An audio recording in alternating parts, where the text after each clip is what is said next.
Hello friends, नमस्कार। मेरे YouTube के चैनल में आपका स्वागत है।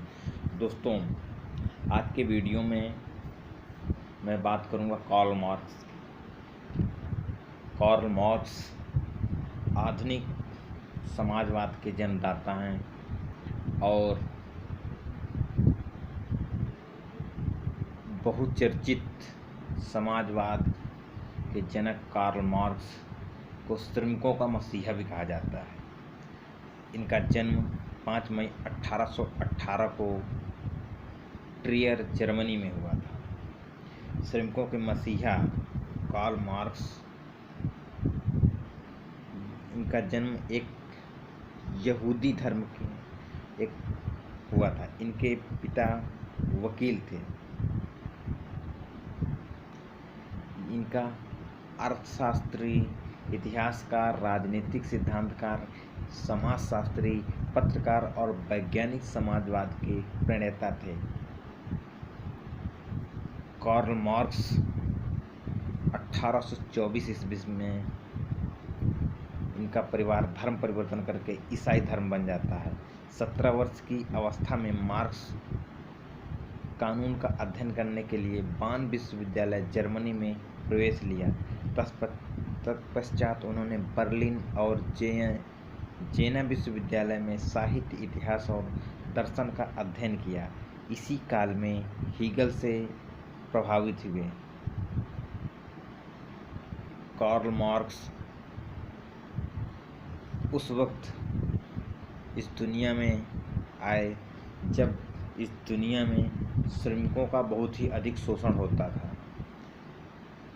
जिससे उन्होंने लंदन में जाकर के एक मजदूर संगठन, अंतर्राष्ट्रीय मजदूर संगठन, जिसको श्रम संगठन के नाम से जानते हैं, उसकी स्थापना की और दुनिया के मजदूरों एक हो जाओ का नारा दिया।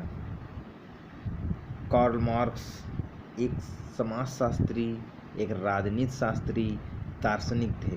उनका विचार जो था समाज के सर्वहारा, समाज के उत्थान का था। वह पूंजीवादी व्यवस्था के बिल्कुल विरुद्ध थे। वह चाहते थे कि समाज में समानता स्थापित हो, और वह समानता वह तब स्थापित हो सकती है जब पूंजीवाद का खात्मा करके सर्वहारा समाज को अवसर प्रदान किया जाए, उनकी आर्थिक स्थिति में सुधार किया जाए, जिसके चलते उन्होंने द कम्युनिस्ट मैनिफेस्टो 1848 में प्रतिपादित किया और उन्होंने श्रमिकों को उनके उचित श्रम का मूल्य दिया जाए, इस विषय में उन्होंने समाजवाद और कम्युनिस्ट मैनिफेस्टो के अंतर्गत प्रतिपादित किया कि किसी भी श्रमिक के द्वारा किया हुआ श्रम वो उसकी पूंजी होती है, और पूंजीवादी व्यक्ति को उसकी पूंजी देना अति आवश्यक होता है।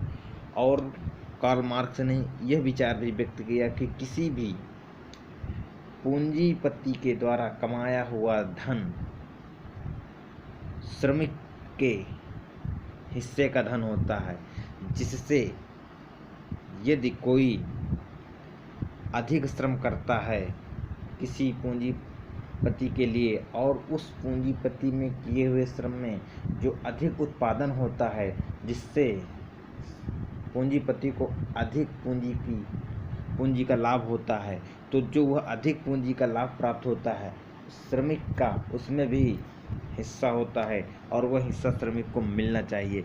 इत्यादि प्रकार की उन्होंने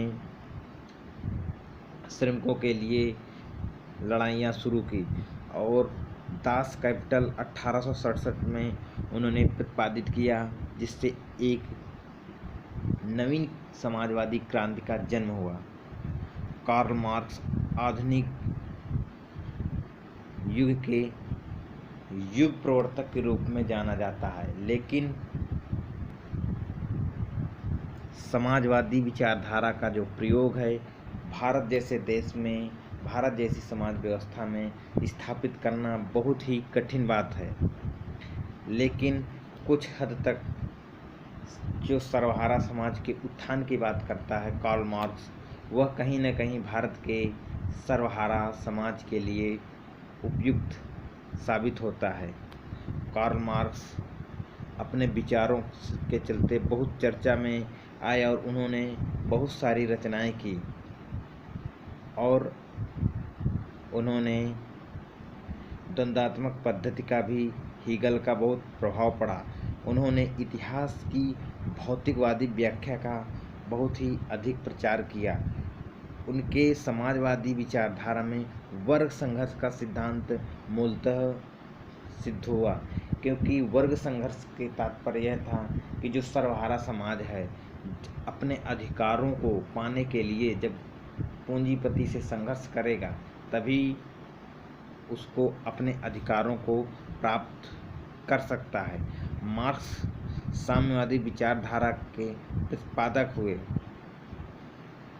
1883 ईस्वी में मार्क्स का देहांत हो गया। वो फेफड़े में इन्फेक्शन होने की वजह से अस्वस्थ हो गए और उनकी मृत्यु हो गई। उनके कुछ मैं आपको विचार बताऊंगा दोस्तों। उन्होंने एक बहुत ही अच्छे विचार दिए, उनमें से मैं आपके सामने कुछ प्रस्तुत करूंगा।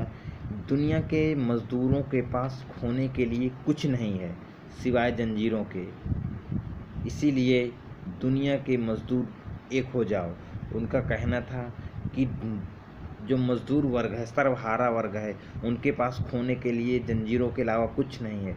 इसलिए पूंजीपति के खिलाफ यदि आप लड़ेंगे तभी आपका कल्याण हो सकता है। इसीलिए दुनिया के सारे मज़दूरों एक हो जाओ। लोकतंत्र समाजवाद का मार्ग है। उनका कहना था कि लोकतंत्र स्थापित करने के लिए समाजवाद की स्थापना करना जरूरी होता है। पूंजी मृत श्रम है। उन्होंने एक बहुत ही अच्छी रोचक बात बताई। पूंजी एक मृत श्रम है जो पिशाच की तरह है, जो केवल श्रम चूसकर ही जिंदा रहता है। जितना अधिक पिसता है उतना श्रम चूसता है। समाजवाद की बहुचर्चित परिभाषा वर्तमान राजनीतिक एवं सामाजिक व्यवस्था में बहुत ही विख्यात है। समाजवाद इस